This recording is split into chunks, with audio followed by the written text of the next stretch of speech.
ഇന്ന് ശിശുദിനമാണ്. മാന്ത്രിക വിരലുകൾ കൊണ്ട് വിസ്മയം തീർക്കുന്ന ഒരു കുട്ടിയെ നമുക്ക് പരിചയപ്പെടാം. ബലൂൺ ആർട്ടിലും ജാലവിദ്യയിലുമൊക്കെ മിടുക്കിയായിട്ടുള്ള ഒരു കുട്ടി.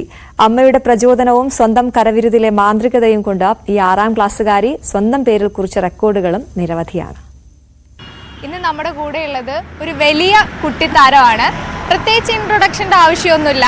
ഈ ജാലവിദ്യകളിലൂടെ മലയാളികളുടെ മനസ്സിൽ, പ്രത്യേകിച്ച് കുട്ടികളുടെ മനസ്സിൽ ഇടം നേടിയ ആളാണ് ജ്വാല. ഹലോ. ഹായ്. ജ്വാലിനെ പ്രത്യേകിച്ച് പരിചയപ്പെടുത്തേണ്ട കാര്യമൊന്നുമില്ല, കാരണം എല്ലാവർക്കും അറിയാം. ഈ മാജിക്ക് അതെങ്ങനെയാ പഠിച്ചെടുത്തേ? ഞാൻ ചെറുപ്പം തൊട്ട് അച്ഛൻ കണ്ട് ഞാൻ വളർന്നതാണ്. അപ്പം അങ്ങനെ ഒരു ക്രേസ് വന്ന് ഞാൻ പഠിച്ച് തുടങ്ങിയതാണ്.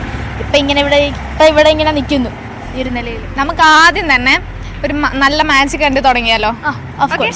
എന്ത് മാജിക് കാണിക്കാൻ പോകുന്നത്? അപ്പോൾ നമുക്കിനി ചെറിയൊരു സർപ്രൈസ് ആയിക്കോട്ടെ. നമുക്ക് ചെറിയൊരു മാജിക് കാണാം എന്തായാലും. ഓക്കെ, ശരി. ഇപ്പം ഇതിനകത്ത് ഇപ്പോൾ ഒന്നുമില്ലല്ലോ.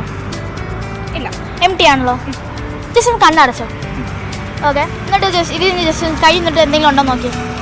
ഉണ്ടെങ്കിൽ എന്തെങ്കിലും ഉണ്ടെങ്കിൽ എടുത്തോണം കേട്ടോ. ഓക്കെ, നമുക്ക് കണ്ണുറന്നു. അടിപൊളി. ആദ്യം ഇതിനകത്തൊന്നും ഉണ്ടായിരുന്നില്ല അല്ലേ? ഇപ്പം എന്തോ വന്നേക്കുന്നത്? ഒരു ഗ്രീൻ സിൽക്ക് അല്ലേ? അപ്പം ഈ ചില്ലറക്കാരി അല്ല, 2.5 വയസ്സിൽ ഗ്ലോബൽ റെക്കോർഡിലൊക്കെ ഇടം പിടിച്ചു എന്നൊക്കെ ഞാൻ അറിഞ്ഞു. അതെ അതെ. അതെങ്ങനെയായിരുന്നു? അതെന്ന് വെച്ചാൽ ഞാൻ ചെറുപ്പം തൊട്ട് അമ്മ കണ്ട് ഇതേ കണക്ക് തന്നെ അമ്മ ചെയ്യുന്ന കണ്ടിട്ട് ഞാൻ ബലൂൺ ചെയ്ത് പഠിച്ചതാണ്. അപ്പം ഒരു സമയമായപ്പം കയ്യിലത് എടുത്ത് ചെയ്ത് നോക്കി, സംഭവം സക്സസ് ആയി. അപ്പോൾ ഇങ്ങനെ GRRF എന്ന് പറഞ്ഞവർ എനിക്ക് യങ്ങസ്റ്റ് ബലൂൺ ആർട്ടിസ്റ്റിൻ്റെ ഒരു അവാർഡ് തന്നിട്ടുണ്ടായിരുന്നു. ഇന്ത്യ ബുക്ക് ഓഫ് റെക്കോർഡിലും ഉണ്ടായിരുന്നു എനിക്ക്. അപ്പം അടുത്ത എന്ത് മാജിക്കാ? എല്ലാ കുട്ടികളും കളറിംഗ് ബുക്ക് ചെയ്തിട്ടുണ്ട് അല്ലേ? കളർ അടിക്കാത്ത ആരും ഉണ്ടാകത്തില്ല ഈ ലോകത്ത്. അപ്പോൾ നമുക്ക് ചെറുതായിട്ടൊരു കളറിംഗ് ബുക്കിൻ്റെ ഒരു ഇതാക്കാം. ഓക്കെ, ഇപ്പം ഇവിടെ ഒന്നുമില്ലല്ലോ, എം ടി ആണല്ലോ. നമുക്കിന്ന് ജസ്റ്റ് ചിത്രം വരയ്ക്കും. ഒരു ചിത്രം വരച്ചു, ജസ്റ്റ് എന്തെങ്കിലും ഒന്ന് വരച്ചോളൂ. ഓക്കെ, ഒരു ചിത്രം വരച്ചിട്ടുണ്ട്. ഇതിൽ എന്ത് ചിത്രം നമുക്ക് ആർക്കും അറിയത്തില്ല. ഇപ്പോൾ വരച്ച ചിത്രം തന്നെ വരണമെന്നില്ല, നമുക്ക് ജസ്റ്റ് നോക്കാം.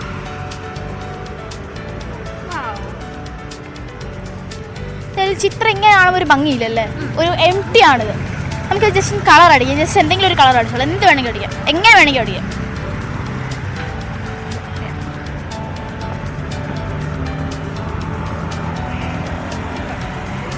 അപ്പോൾ ഈ ഇപ്പോൾ മാജിക് ഷോ ചെയ്യുന്നു, അപ്പം തന്നെ ബലൂൺ ആർട്ടിസ്റ്റ് ആണ്.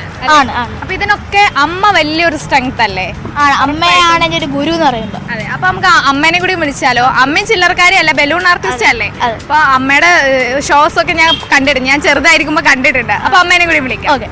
ജ്വാലേനെ പോലെ തന്നെ അമ്മേനെയും പ്രത്യേകിച്ച് ആൾക്കാർക്ക് പരിചയപ്പെടുത്തേണ്ട കാര്യമൊന്നുമില്ല. ബലൂൺ ആർട്ടിസ്റ്റ് ഷിജിന എന്ന് പറഞ്ഞാൽ തന്നെ എല്ലാവർക്കും അറിയാമല്ലോ ചേച്ചി. ഞാൻ കണ്ടിട്ടുണ്ട്, ഞാൻ ചെറുതായിരിക്കുമ്പോൾ ചേച്ചിയുടെ ഷോസ് ഒക്കെ ഞാൻ ഒരുപാട് കണ്ടു. Thank you so much. അപ്പോൾ എങ്ങനെയാണ് ഒരു ബലൂൺ ആർട്ടിസ്റ്റ് നമ്മൾ പൊതുവെ കണ്ടുവരാത്ത ഒരു മേഖലയാണല്ലോ, അതിലോട്ട് എത്തിപ്പെടുന്നത് എങ്ങനെയാണ്? ഞാൻ കുട്ടികൾക്ക് വേണ്ടിയിട്ട് എന്തെങ്കിലും കളർഫുള്ളായിട്ട് ഡിഫറെൻ്റ് ആയിട്ട് ചെയ്യണം എന്നുള്ളതിൽ നിന്നാണ് ഈ ഒരു തോട്ട് എനിക്ക് കിട്ടുന്നത്.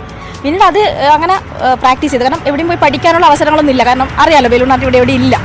അങ്ങനെ ഞാൻ യൂട്യൂബും അതുപോലെ തന്നെ ഗൂഗിളിൽ നിന്നൊക്കെ കണ്ടിട്ടാണ് ഞാൻ അതിൻ്റെ ബേസിക്കും കാര്യങ്ങളൊക്കെ പഠിക്കുന്നത്. പിന്നെ ആ സമയത്ത് ഒരു ജയ മാം ഉണ്ടായിരുന്നു, ഷാഡോഗ്രാഫറാണ്. അപ്പം അവരുടെ അടുത്ത് നിന്ന് കുറച്ച് ഐഡിയാസും കാര്യങ്ങളൊക്കെ കിട്ടി. പിന്നീടെല്ലാം സ്വന്തമായിട്ട് ഡെവലപ്പ് ചെയ്തെടുത്തതാണ്.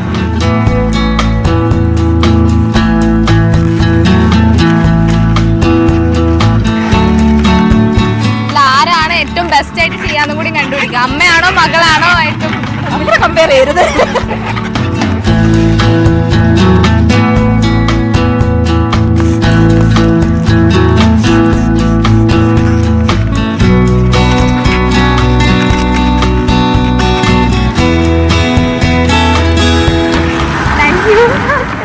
ശ്രദ്ധിച്ചാൽ അവൾ പകുതി ചെയ്തു, അതിൻ്റെ ബാക്കി ഒരു പാർട്ട് അവളും ഒരു പാർട്ട് ഞാനുമായിട്ട് ചെയ്തു. അപ്പോൾ രണ്ടും കൂടെ ജോയിൻ്റ് ആക്കിയപ്പോഴാണ് ഒരു ഐറ്റം വന്നത്. നമ്മൾ സ്റ്റേജിലൊക്കെ ചെയ്യുന്ന സമയത്ത് ഇതുപോലുള്ള കാര്യങ്ങൾ ചെയ്യാറുണ്ട്, പെർഫോമൻസ്, സ്റ്റേജ് പെർഫോമൻസ് ആയിട്ട് ചെയ്യുന്ന സമയത്ത്. അപ്പോൾ ഇതാ ജ്വാലക്കുട്ടിയും അമ്മ ഷിജിനെയാണ് നമ്മുടെ ഒപ്പം ഇത്രയും സമയം ഉണ്ടായിരുന്നത്. എനിക്കെന്തായാലും കുറേ ഗിഫ്റ്റൊക്കെ തന്നിട്ടുണ്ട്. അപ്പോൾ നമ്മളെന്തായാലും all the best, very all the best. ഒരുപാട് സന്തോഷം, സ്നേഹം നമ്മുടെ ഒപ്പം ഇത്രയും ടൈം സ്പെൻഡ് ചെയ്തതിൽ. ക്യാമറാമാൻ സി വിനോദിനൊപ്പം ആയിഷത്തുൽ ഷംന, ന്യൂസ് 18. ഒരിടവേള എടുത്ത ശേഷം നമുക്ക് അതിഥികളിലേക്ക് എത്താം.